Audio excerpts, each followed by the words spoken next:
My girlfriend said she needed closure with her ex like it was a harmless errand. I didn't argue. I started packing.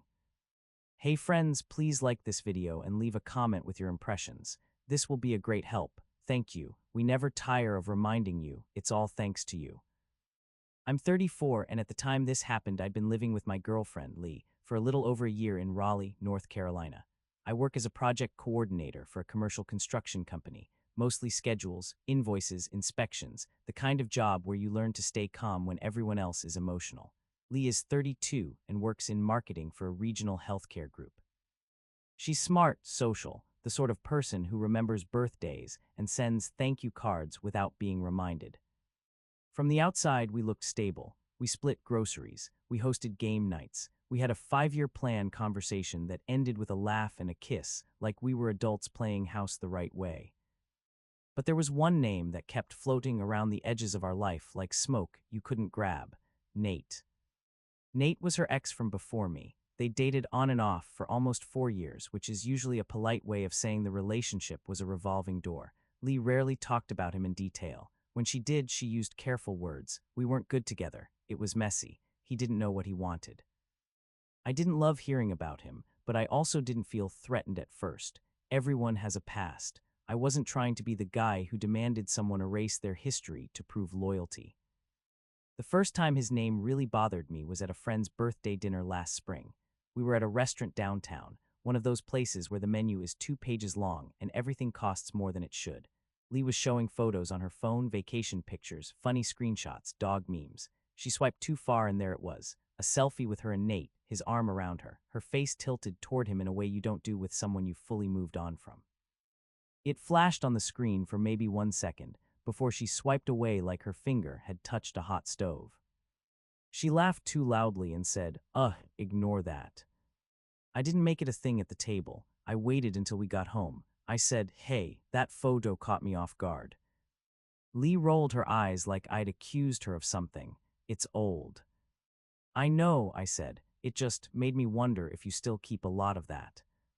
She went to the fridge and pulled out a sparkling water, suddenly busy. It's my camera roll. I'm not curating it for anyone.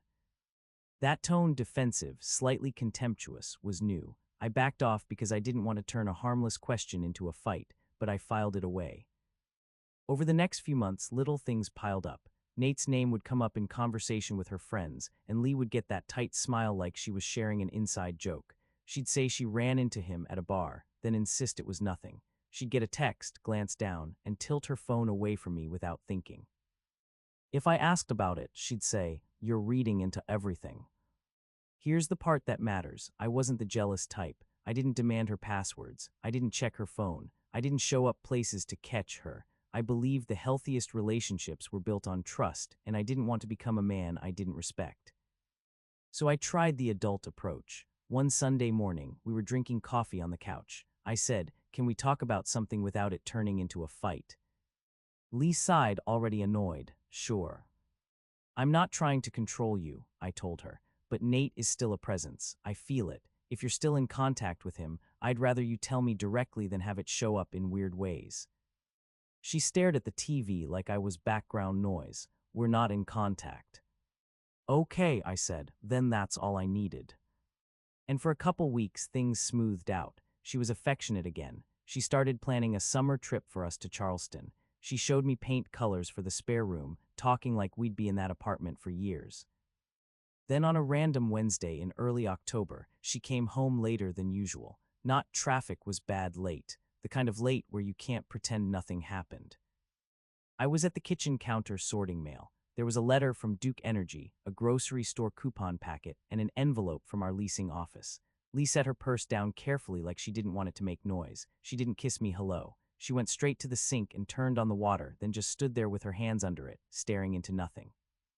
I said, "Everything okay?" She shut the water off and took a breath like she was about to deliver a speech. "I need to talk to you." I've heard those words enough to know your stomach reacts before your brain does. She sat at the table. I stayed standing for a second, then sat across from her. Lee looked me in the eye and said, "Nate reached out." My face stayed neutral, but my chest tightened. She rushed on before I could speak. He said he's moving, like actually moving away. His job is transferring him to Colorado or something. He wants to meet up one last time, just to clear the air.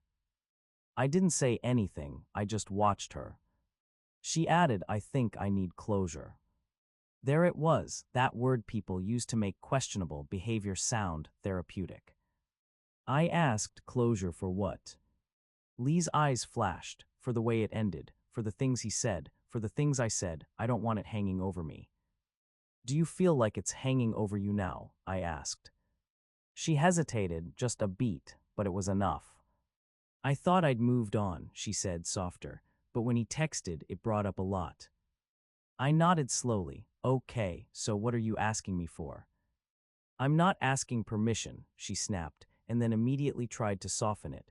I'm telling you because I want to be honest.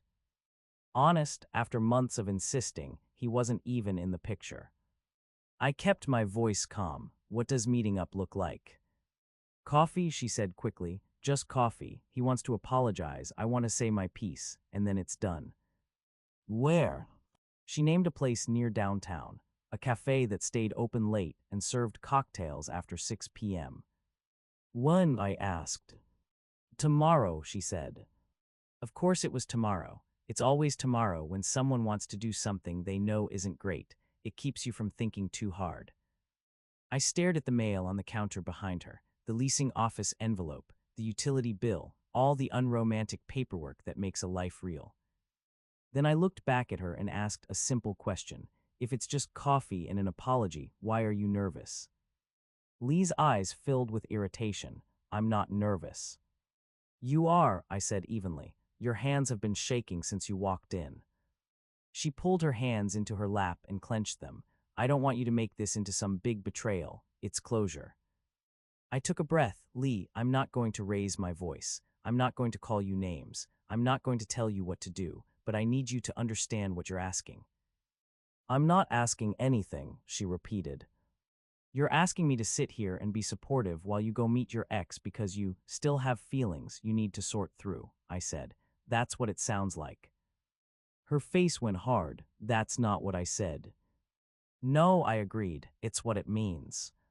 She stood up so fast the chair scraped the floor. You're being insecure.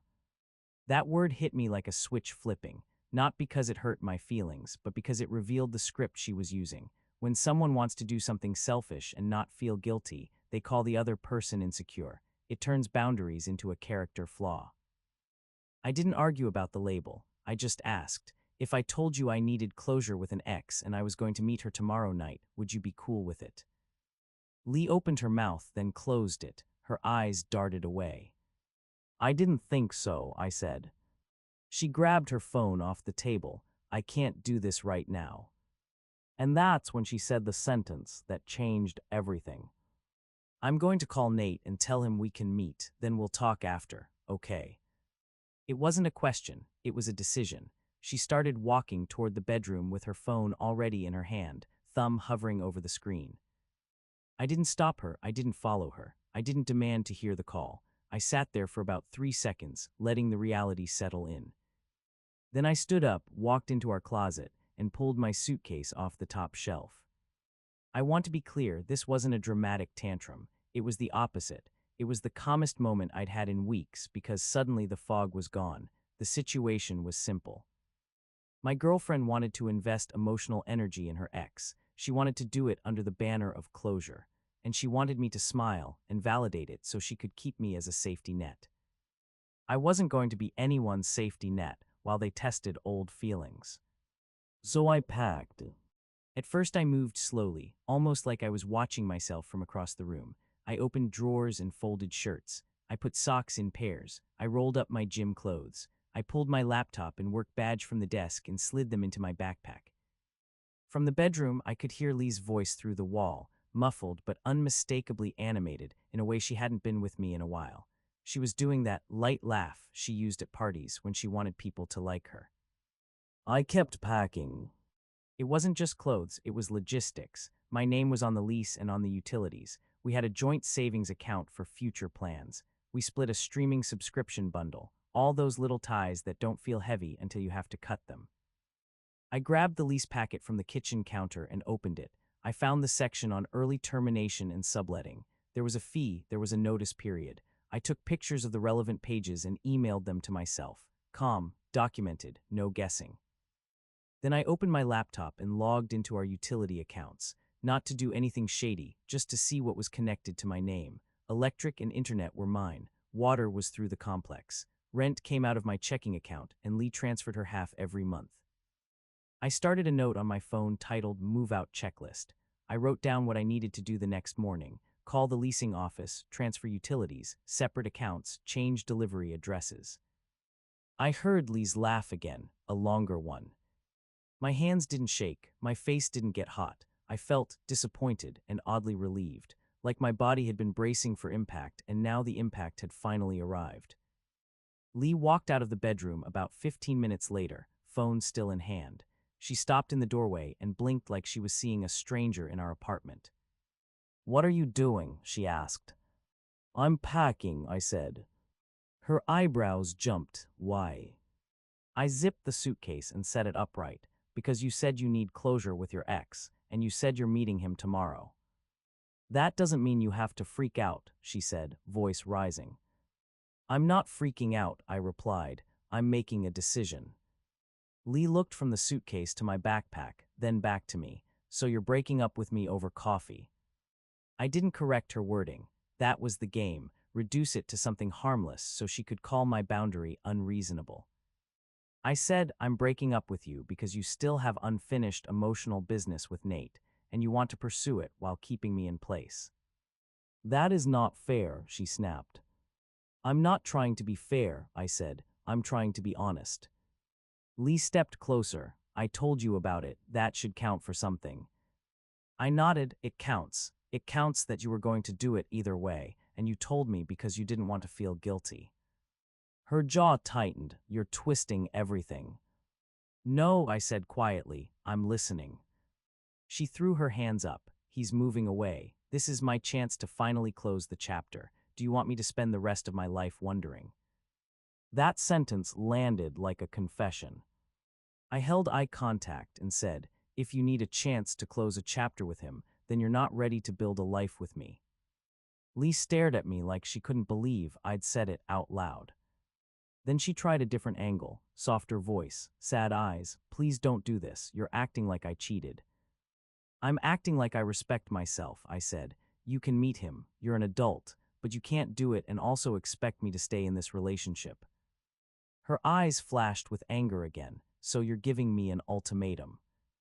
"I'm giving you information," I said. "You decide what you want. I'm deciding what I'm willing to be part of." She looked like she wanted to scream. Instead, she said, "Where are you even going?" "I'm staying with my brother tonight," I said. "Tomorrow I'll talk to the leasing office." Lee's voice cracked. "You're really doing this?" I picked up my suitcase. "Yes." As I walked past her, she reached out and grabbed my arm, not hard but desperate. "Can we just talk after I meet him?" she pleaded. "Let me do this and then we can go back to normal." I stopped and looked down at her hand on my arm, then back at her face. "That's the problem," I said. "You think this is a detour back to normal. I think it's you walking toward him and asking me to wait at the door." She let go like my skin burned her. I didn't slam the door. I didn't leave a dramatic note. I just walked out with my suitcase and drove to my brother's place across town. That night, Lee texted me a long message. She said I was overreacting. She said I was punishing her for being honest. She said she couldn't believe I'd throw away everything we built because she needed closure. I didn't respond, not because I wanted to play games, but because I knew if I started texting, I'd end up in a circular argument where the truth got buried under feelings and semantics. The next morning, I called the leasing office as soon as they opened. I explained that my girlfriend and I were separating and asked what options we had. The woman on the phone was professional and slightly sympathetic, like she'd handled this exact situation 100 times. She told me we could do a lease transfer if one person qualified on their own, or we could pay an early termination fee. She also told me we could add a roommate, but both current tenants would have to sign off. I thanked her and asked her to email the options in writing. She did. Then I called the internet provider and scheduled service to be transferred out of my name at the end of the billing cycle. I scheduled the electric to be disconnected on a specific date. Again, no drama, just clean timelines. After that, I went to the bank and opened a new savings account in my name only. I transferred my half of the joint savings out, leaving exactly Lee's half behind. I didn't take a penny extra because I didn't want any conversation later about me stealing. I also changed my direct deposit and updated my passwords on my own accounts, not Lee's, my own. By noon, I had done more for my future in 6 hours than I'd done in 6 months of waiting for things to feel normal. Lee called me around 1 p.m. I let it go to voicemail. She called again. I let it go. Finally, she texted, "I'm home, can we talk now?" I drove back to the apartment, not because I wanted a reunion scene, but because I needed to finish packing the rest of my things and talk logistics in person. When I walked in, Lee was on the couch with her knees pulled up, eyes red. She looked like she'd been crying hard, not just a few tears. I set my keys on the counter and said, "I'm here to get my stuff and talk about the lease." Her voice came out shaky. "I didn't go." I paused. "You didn't meet him." She shook her head quickly. "No, I texted him and said I couldn't because you left, and then he got mad and he said a bunch of things and it made me realize." I held up a hand, not aggressive, just a boundary. "Lee, listen to me." She stopped mid-sentence, blinking. "I'm glad you didn't go," I said, "but the fact that you were going to, and the fact that you needed me to leave to stop, that's not a foundation I can trust." She stared at me like she was hearing a language she didn't speak. "So that's it," she whispered. "You're just done." I nodded once, yes. Lee's face tightened. "So what, you're perfect. You've never needed anything." "This isn't about perfection," I said. "This is about commitment. When you and I moved in together, we agreed to choose each other, not choose each other unless an ex wants a final conversation." She wiped her cheeks with the back of her hand. "I was just trying to do the right thing." "The right thing would have been to tell him no," I said, "or to tell me the truth months ago that he was still in your orbit." Lee stood up, suddenly angry again. I didn't lie. I didn't argue the word. I just said, "You told me you weren't in contact. You told me Nate wasn't an issue. Then you came home and said his text brought up a lot. That's a problem." She opened her mouth, then closed it because she didn't have a clean comeback. I walked to the bedroom and started packing the rest of my things. Books, a box of cables, framed photos that were mine, the coffee grinder I'd bought. Lee followed me, hovering, trying to talk, trying to get me to look at her the way I used to. At one point she said, "He was a mistake, you're not." I didn't stop packing. I said, "Then treat me like I'm not." That made her cry again. Real, ugly crying. The kind that makes you feel like a monster even when you know you're not doing anything cruel. And that was the hardest part. Lee wasn't screaming at me. She wasn't throwing plates. She wasn't confessing to sleeping with him. She was just trying to keep 2 doors open at once. One door to her past, one door to her future, and she wanted me to stand in the hallway and wait while she decided. I finished packing and carried a few boxes to my car. When I came back inside for the last load, Lee was sitting at the kitchen table, staring at the leasing office email on my laptop screen. "You already called them," she said quietly. "Yes," I said. She looked up. "So you planned all this while I was talking." I didn't correct her. I didn't justify. I just said, "I didn't plan it. I responded to what you told me." Lee's voice turned small. "What happens now?" "Now we decide what we're doing about the apartment," I said. "If you want to keep it, you can apply to take over the lease. If you don't qualify a loan, we can pay the termination fee and move out." She stared at me like I was cold, like I'd turned love into paperwork. But that's what adulthood is sometimes. When someone breaks trust, you don't fix it with speeches. You fix it with boundaries and clear steps. Lee said, "I can't afford this place alone." I nodded. "Then we'll terminate." She swallowed. "Where will I go?" "That's something you'll figure out," I said. "Not cruel, just factual." Lee's eyes narrowed. "So you're just leaving me to deal with the mess?" "I'm dealing with my half," I replied. "You'll deal with yours." That was the moment she understood. She couldn't guilt me back into place.